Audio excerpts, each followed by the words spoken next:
NDA పాలనలో దేశం అన్ని రంగాల్లో అభివృద్ధి చెందుతోందన్నారు కేంద్ర మంత్రి అమిత్ షా. ఆర్టికల్ 370 రద్దుతో కశ్మీర్ ప్రజలకు మేలే జరిగిందన్నారు. మోదీ పాలనలో ఆర్థిక వ్యవస్థ క్షీణించిందన్నారు ఏఐసీసీ చీఫ్ ఖర్గే. ఎన్డీఏ సర్కారు విధానాలతో రూపాయి విలువ ఆల్ టైం కనిష్టానికి పడిపోయిందన్నారు. ఢిల్లీలో కాలుష్య నివారణకు ఆప్ సర్కార్ సహకరించడం లేదన్నారు బీజేపీ నేతలు.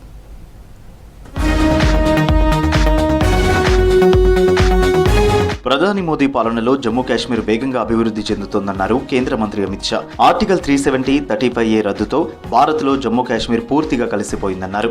జమ్మూ కాశ్మీర్ను 2 కేంద్రపాలిత ప్రాంతాలు చేయడంతో ప్రజలకు మేలే జరిగిందన్నారు.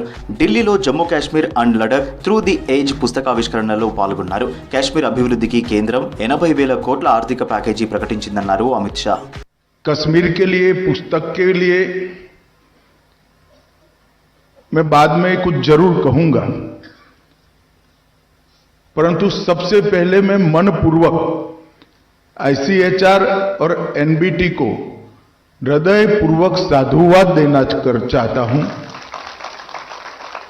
कि इन्होंने बहुत लंबे समय से एक मिथक देश में चल रहा था, वो मिथक को तथ्यों और प्रमाणों के साथ तोड़कर सत्य को ऐतिहासिक दृष्टि से प्रस्तापित करने का काम ये पुस्तक के माध्यम से किया है.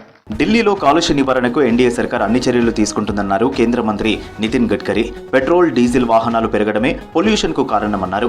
కాలుష్య కట్టడికి ఎలక్ట్రిక్ వెహికల్స్ తీసుకొచ్చినట్టు చెప్పారు. రాబోయే 2 ఏళ్లలో ఢిల్లీలో 1,00,000 కోట్ల రూపాయల అభివృద్ధి పనులు చేపట్టనున్నట్టు తెలిపారు గడ్కరీ.